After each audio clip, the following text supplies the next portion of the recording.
मैं हूं आपका मेजबान अरशद शरीफ। कमीशन कमीशन कमीशन और खट्टी मीठी गोलियां, चाहे एबटाबाद कमीशन हो या सलीम शहजाद के ऊपर, अभी तक के हालात तो यही थे। और इसी खट्टी मीठी गोलियों के बारे में बात करने के लिए आज हमारे साथ इस्लामाबाद स्टूडियो में मौजूद हैं former president supreme court bar association Tariq Mahmood साहब। उनके साथ तशरीफ फरमा है परवेज शौकत साहब, प्रेसिडेंट हैं Pakistan federal union of journalist के। और उनके साथ तशरीफ फरमा है मतीउल्लाह जान, सीनियर कॉरेस्पॉन्डेंट हैं डॉन न्यूज़ के।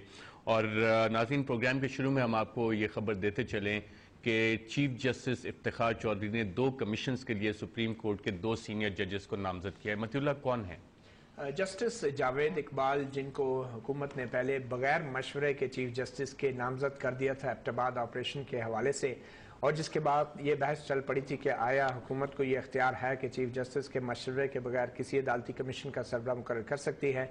तो इस वक्त चीफ जस्टिस ने हुकूमत के पूछने पर जस्टिस जावेद इकबाल को ही एबटाबाद में जो ऑपरेशन हुआ और ओसामा बिन लादेन का कत्ल हुआ उसकी तहकीकात के लिए कमीशन का सरबराह नामजद कर दिया है। और अब चीफ जस्टिस के इस मशवरे के बाद सीनियर जज जस्टिस जावेद इकबाल, जो सुप्रीम कोर्ट के सीनियर तरीन जज हैं, वो एबटाबाद में होने वाले अमरीकी ऑपरेशन और उसके नतीजे में ओसामा बिन लादेन के कत्ल के मुहर्रिकात का पता चलाने के लिए जो कमीशन तश्कील दिया जाएगा उसकी सरबराही करेंगे। और ये बताता चलूँ कि जस्टिस जावेद इकबाल को रिटायरमेंट में तकरीबन 1 माह और 10 दिन रह गए हैं। और अब देखना यह है कि क्या जस्टिस जावेद इकबाल 1 माह और 10 दिन के अंदर अंदर ये अपनी तहकीकात मुकम्मल करेंगे, या फिर जब ये रिटायर हो जाएंगे तो आया जो एबटाबाद कमीशन के हवाले से कहा गया था, पार्लियामेंट की करारदाद थी कि सुप्रीम कोर्ट का जज इसकी तहकीकात करे, तो उनकी रिटायरमेंट के बाद फिर क्या कानूनी सवाल उभरेंगे और उनका जवाब हुकूमत कैसे देगी। दूसरी अहम खबर यह है कि जस्टिस साकिब निसार, जो सुप्रीम कोर्ट के जज हैं, हुकूमत ने इनको पहले बगैर मशवरे के चीफ जस्टिस के नामजद किया था सहाफ़ी सलीम शहजाद के कत्ल की कमीशन के सरबराही के लिए, और उसके ऊपर भी सहाफ़ियों ने मुस्तरद कर दिया था। और जस्टिस साकिब निसार ने अपने एक तहरीरी ख़त में वजारत कानून को कहा था कि उनको भी ये कबूल नहीं ये ओहदा, क्योंकि चीफ जस्टिस से उनकी तकर्री के लिए मशवरा नहीं लिया गया था। तो आज ही के दिन जब हुकूमत ने बाकायदा तहरीरी तौर पर चीफ जस्टिस से मशवरा मांगा कि सलीम शहजाद कत्ल के हवाले से कमीशन की सरबराही के लिए नाम दिया जाए, तो चीफ जस्टिस ने एक बार फिर जस्टिस साकिब निसार को ही सलीम शहजाद कत्ल केस की तहकीकात के लिए कमीशन का सरबराह मुकर्रर किया है।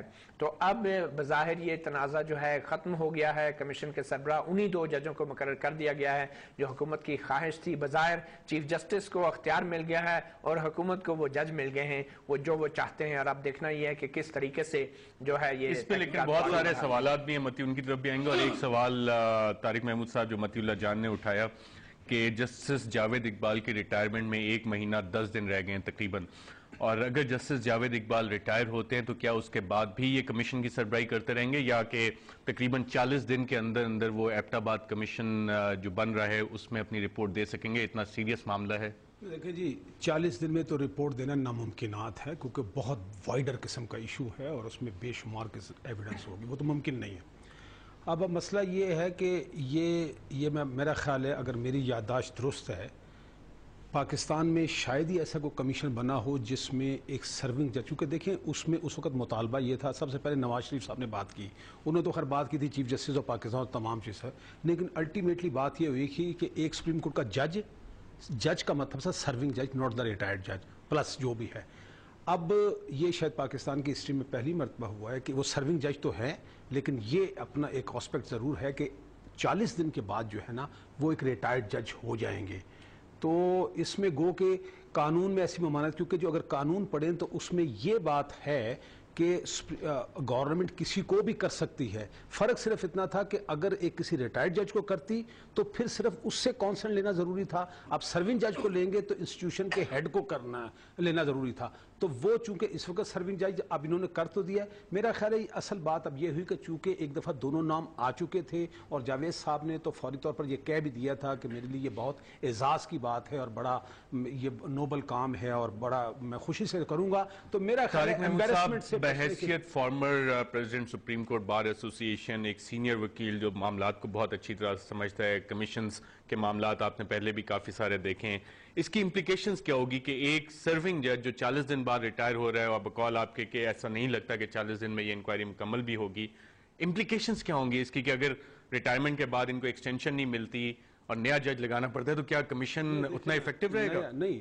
अगर नोटिफिकेशन जब हो गया है, बाय नेम होगा, तो फिर उसकी रिटायरमेंट से इसका ऐसा ही ताल्लुक नहीं है। बात असल में कुछ और है।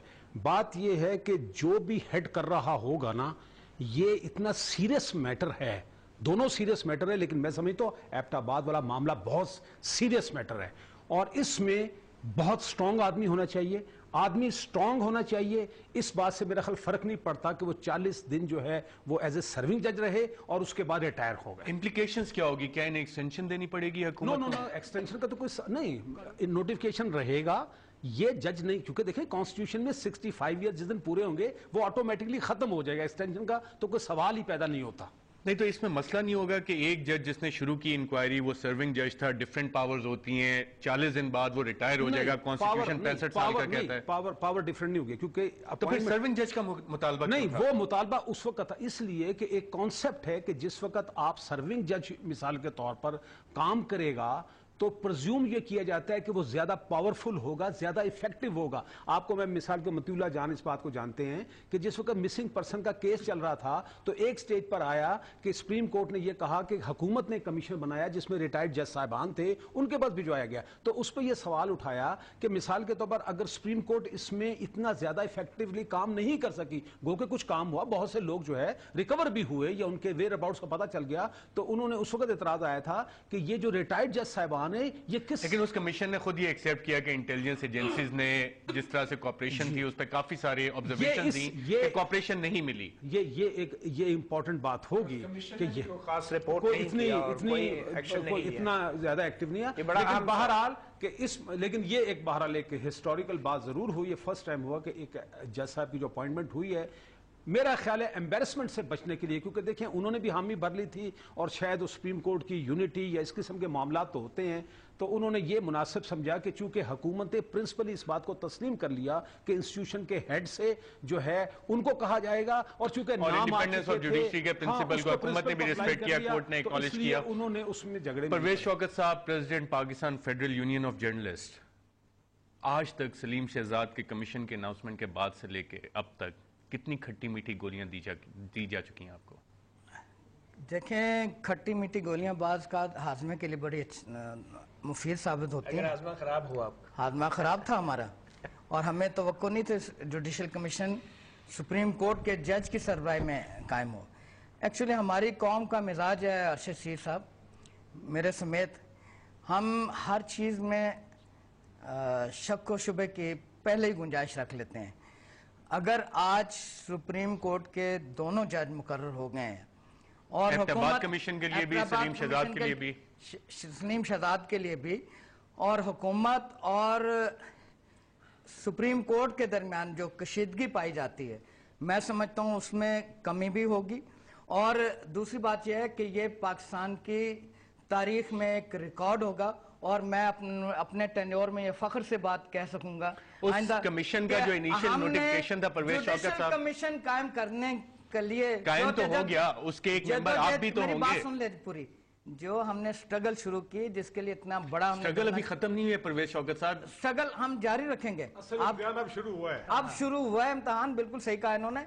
जुडिशल कमीशन कायम होना, इससे पहले किसी इनफरादी शख्स के लिए जुडिशल कमीशन ऐसा कायम नहीं हुआ था और हमें तवक्को रखनी चाहिए, चूंकि चीफ जस्टिस साहब ने बड़ा अच्छा क्विक डिसीजन दिया और हुकूमत ने भी एक अच्छा इकदाम किया कि उनको लेटर लिख दिया ताकि जो इब्हाम था। आप पे बहुत ज्यादा जिम्मेदारी आएगी, क्योंकि जो इनिशियल नोटिफिकेशन आया था और अगर टीओआर इसके चेंज नहीं होते उस कमीशन के, तो आप उसके एक मेंबर होंगे और पूरी दुनिया की नजरें आपके ऊपर होंगी कि आपकी फाइंडिंग्स उस कमीशन में क्या है। अरशद साहब, मुझे यकीन है कि मैं अकेला नहीं होऊंगा, आप जैसे एंकर भी मेरे साथ होंगे और कमीशन में तो आप बैठे होंगे ना? मैं कमीशन बैठूंगा, लेकिन मैं आपको बुलाऊंगा कमीशन के लिए। क्या आप आके स्टेटमेंट दें? हम एक वक्फा लेते हैं और वक्फे के बाद जब वापस आएंगे तो खट्टी मीठी गोलियां जो आज तक कमीशन के हवाले से दी जा चुकी हैं उस पर अपनी गुफ्तगू का सिलसिला जारी रखेंगे और प्रोग्राम के अगले सेगमेंट में आपको वो उन रिपोर्ट्स का भी हवाला देंगे जो इस्लामाबाद पुलिस और पंजाब पुलिस ने सलीम शहजाद के मर्डर के हवाले से सुप्रीम कोर्ट को दिए। एक वक्फे के बाद